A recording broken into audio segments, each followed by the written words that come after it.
Everyone, आज हम लोग पढ़ेंगे ट्रिप्टोफैन मेटाबॉलिज्म। लेक्चर है 1.3। तो ट्रिप्टोफैन एक अमीनो एसिड होता है जो कि 3 मेजर चीज़ें बनाने में अपना हेल्प करता है। एक होता है अपना नियासिन, एक होता है serotonin, melatonin. Niacin vitamin B3 को बोलते हैं। सेरोटोनिन एक न्यूरोट्रांसमीटर भी है, बहुत अच्छा। और मेलाटोनिन हार्मोन है। तो अपने जो ट्रिप्टोफैन होता है वो क्या होता है, पहले कन्वर्ट होता है अपना 5 हाइड्रोट्रिप्टोफैन में, और फिर ये आगे जाके कन्वर्ट होता है 5 हाइड्रोक्सी ट्रिप्टामिन में।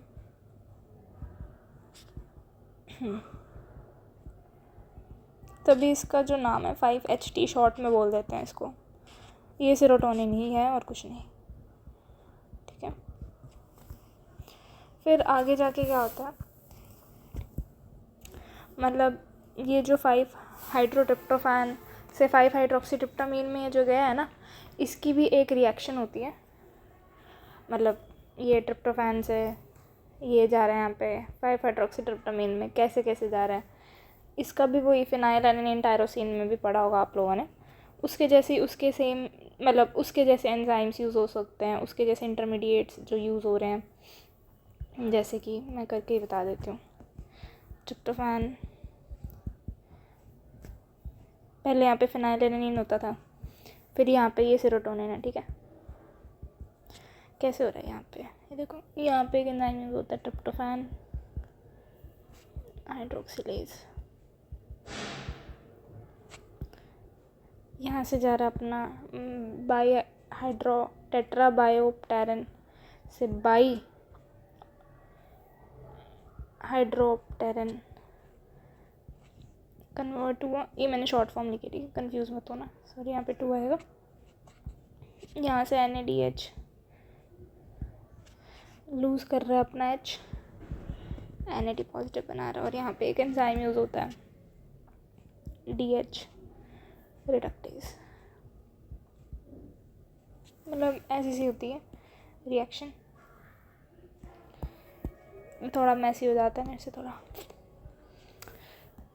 फिर उसके बाद ना इसमें कुछ इम्पॉर्टेंट जो डिजीज़ेज़ हैं वो मैं बता देती हूँ। एक तो अपना कार्सिनोइड सिंड्रोम। कार्सिनोइड सिंड्रोम में क्या होता है, अपना जो सेरोटोनिन लेवल है ना वो बढ़ जाता है। वो क्यों बढ़ता है, क्योंकि GI ट्रैक्ट में ना ट्यूमर होने लग जाते हैं अपने, जो कि सेरोटोनिन को ज़्यादा रिलीज़ करते हैं। कैसे, पहले तो क्या होता था, नॉर्मली तो क्या होता था कि सिर्फ 1% ट्रिप्टोफैन जो होता है वो कन्वर्ट होता है सेरोटोनिन पर GI ट्यूमर्स के कारण ये कार्सिनोइड सिंड्रोम में 70% तक का ट्रिप्टोफैन सेरोटोनिन में रिलीज़ होने लग जाता, मतलब सेरोटोनिन बन जाता था, कन्वर्ट होने लग जाता। तो सेरोटोनिन का लेवल हाई हो जाता था, और फिर ट्रिप्टोफैन बाकी की रिएक्शंस के लिए बचता नहीं था। तो ट्रिप्टोफैन की हो गई डेफिशिएंसी, है ना। और इसकी तो बहुत ज़्यादा प्रोडक्शन होने लग गया। तो क्या होता था, ट्रिप्टोफैन की डेफिशिएंसी से मतलब नियासिन की डेफिशिएंसी। नियासिन की डेफिशिएंसीज में ना एक बहुत इम्पॉर्टेंट हमारी डिजीज़ होती है पेलेग्रा, ठीक है। इसमें क्या होता था, 3 Ds जो मेन होते हैं, डायरिया, डिमेंशिया, और एक और होता था डर्मेटाइटिस। डेथ भी बोलते हैं कभी कभी, 4 Ds भी बोल देते हैं, पर 3 Ds मेन है ये, ठीक है।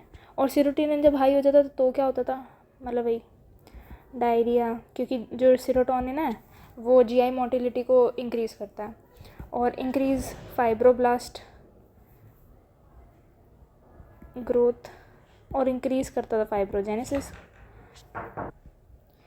तो मतलब ये मतलब फाइब्रोजेनेसिस से क्या होता था, अपने वाल्वुलर लीजन्स होने लग जाते हैं। हार्ट के वॉल्स होते हैं ना, ट्राइकस्पिड, उधर लीजन पड़ जाते हैं इसकी वजह से।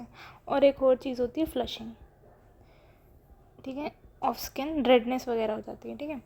तो फ्लशिंग और डायरिया ये मेन सिम्टम्स होते हैं सेरोटोनिन लेवल अगर इंक्रीज़ हो जाए तो। दूसरी जो मेन जो आती है ना, वो एक आती है अपनी हार्ट नर्व डिसीज़। ये बहुत इंपॉर्टेंट है भाई, हार्ट नर्व डिसीज़।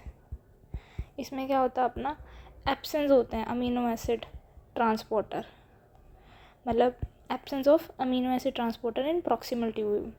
वहाँ पे एब्सेंस होता है तो टेकअप नहीं कर पाते हैं अमीनो एसिड को, लॉस होने लग जाता है ट्रिप्टोफैन का यूरिन में।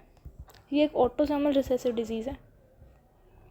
इसके सिम्टम्स भी वही होते हैं जो कि नियासिन की डेफिशिएंसी के होते हैं। पेलेग्रा मतलब वही रैश वगैरह, हाइपर पिगमेंटेड रैश बहुत इंपॉर्टेंट है। CNS में भी इसका इफेक्ट आता है, dementia, encephalopathy, 3Ds and dermatitis, diarrhoea, dementia. इसका जो ट्रीटमेंट कुछ नहीं है भाई, हाई प्रोटीन डाइट लो और नियासिन लो। ये इंपॉर्टेंट 2 डिजीज़ हैं ट्रिप्टोफैन के। और ट्रिप्टोफैन का एक और चीज़ बताती हूँ, सेरोटोनिन का ब्रेकडाउन। सेरोटोनिन का कैसे होता है breakdown? By mono amine oxidase. ठीक है, तो मान लो ये सेरोटोनिन है, ये गया अपना माओ आया, इसको माओ बोलती हूँ मैं। ठीक है, इसने इसको कन्वर्ट किया 5 हाइड्रोक्सी इंडोल एसिटाल्डिहाइड में, 5HT इसको बोल दिया मैंने।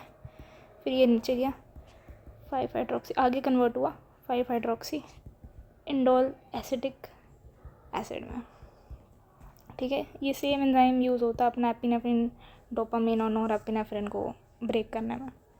तो जब कार्सिनोइड सिंड्रोम में क्या हो गया, सेरोटोनिन ज़्यादा हो गया कार्सिनोइड सिंड्रोम में, तो डिटेक्शन कैसे होती थी कि जो सेरोटोनिन है ना उसका ब्रेकडाउन होता था, तो यूरिन में ना ये 5 हाइड्रोक्सी इंडोल एसिटिक एसिड ज़्यादा पाया जाता था।